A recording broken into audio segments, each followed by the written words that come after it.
ये आज हम लोग क्लास 9 का प्रश्नावली 1.2 को सॉल्व करेंगे। तो उससे पहले हम लोग कुछ बेसिक को समझते हैं।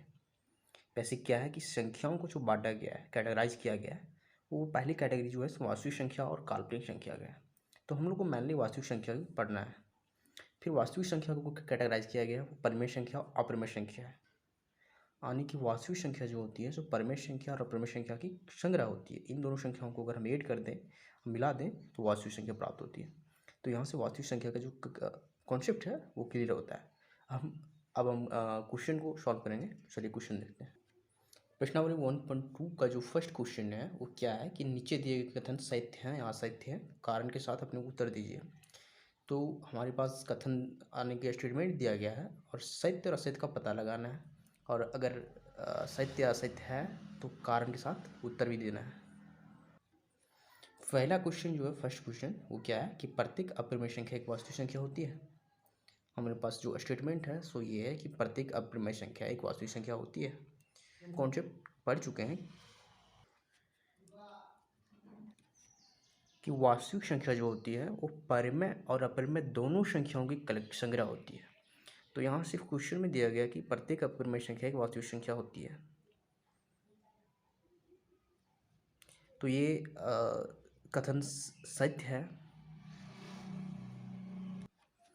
क्योंकि अपरिमेय संख्या भी वास्तविक संख्या होती है और परिमेय संख्या भी वास्तविक संख्या ही होती है। तो इसे हम लोग नोट डाउन करेंगे। चलिए आंसर लिखते हैं। तो हम लोग क्वेश्चन नंबर फर्स्ट का फर्स्ट आंसर लिखेंगे। तो चलिए आंसर लिखते हैं। या हम लोग फर्स्ट क्वेश्चन का आंसर लिख चुके हैं कि सत्य है, क्योंकि वास्तविक संख्या है जो परिमेय और अपरिमेय संख्याओं का संग्रह होती है। तो अब हम सेकंड क्वेश्चन को देखेंगे। सेकंड क्वेश्चन को क्या है, दूसरी क्वेश्चन क्या है, सेकेंड क्वेश्चन कि संख्या रेखा का प्रत्येक बिंदु रूट एम के रूप का होता है, जहां एम एक प्राकृत संख्या है। तो इस क्वेश्चन को हम लोग इजी तरीके से समझने के लिए कथन को थोड़ा सिंप्लीफाइड करते हैं। तो चलिए कथन को पहले लिखेंगे।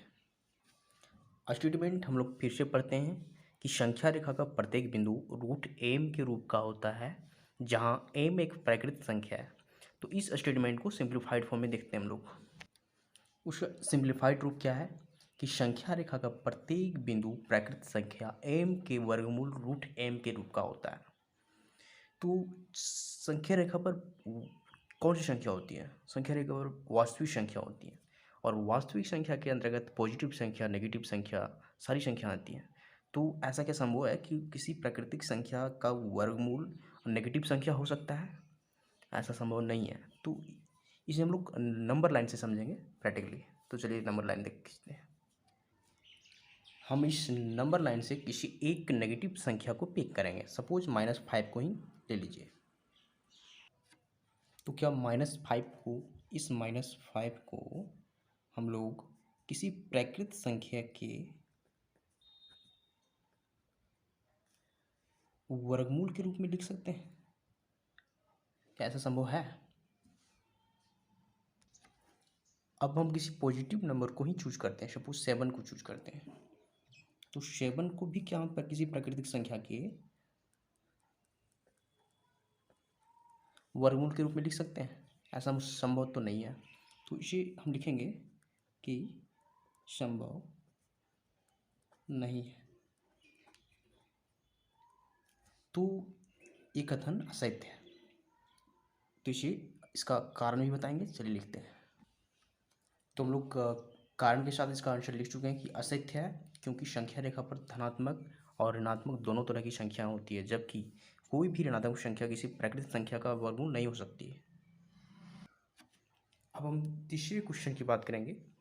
क्या स्टेटमेंट है कि प्रत्येक वास्तविक संख्या एक अपरिमेय संख्या होती है। तो ये गलत है, क्योंकि वास्तविक संख्या जो होती है परिमेय और अपरिमेय संख्या दोनों तक संख्याओं की कलेक्शन होती है। तो इसे हम लोग असत्य लिखेंगे और कारण लिखेंगे। चलिए, तो हम लोग क्वेश्चन नंबर थर्ड का आंसर लिख चुके हैं कि असत्य है, क्योंकि वास्तविक संख्या परिमेय और अपरिमेय दोनों तरह की संख्याओं का संग्रह होती है। अगर हम वास्तविक संख्या 5 की बात करेंगे तो एक परिमेय संख्या है। तो ये क्वेश्चन नंबर फर्स्ट कंप्लीट होता है। अब हम लोग क्वेश्चन नंबर 2 को देखेंगे।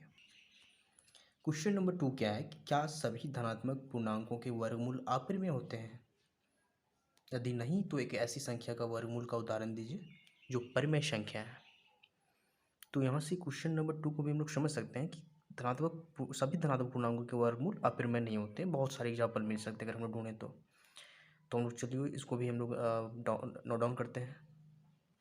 तो हम लोग क्वेश्चन नंबर 2 का भी आंसर लिख चुके हैं कि नहीं, क्योंकि सभी धनात्मक पूर्णांकों के वर्गमूल अपरिमेय नहीं होते हैं। उदाहरण के तौर पर हम लोग 25 एक संख्या ले चुके हैं जो धनात्मक पूर्णांक है और जिसका वर्गमूल 5 होता है, जो अपरिमेय नहीं है, यानी कि 5 एक परिमेय संख्या है। तो एग्जाम्पल के तौर पर हम लोग बहुत सारी संख्या फाइंड कर सकते हैं। जैसे अगर 16 की बात करें, 16 की बात करें, तो उसका भी वर्गमूल 4 होगा, जो परिमेय है, अपरिमेय संख्या नहीं है। तो ये भी क्वेश्चन नंबर 2 कंप्लीट होता है। अब हम लोग क्वेश्चन 3 देखेंगे। हम लोग क्वेश्चन नंबर 3 को नेक्स्ट क्लास में बात करेंगे। अगर आपको ये वीडियो पसंद आता है तो लाइक कीजिए और चैनल को सब्सक्राइब कीजिए एंड शेयर भी कीजिए। देखिए, हम एक रूरल एरिया से हैं, ग्रामीण क्षेत्र से, जहाँ रिसोर्सेज की काफ़ी कमी है। तो प्लीज़ सपोर्ट कीजिए।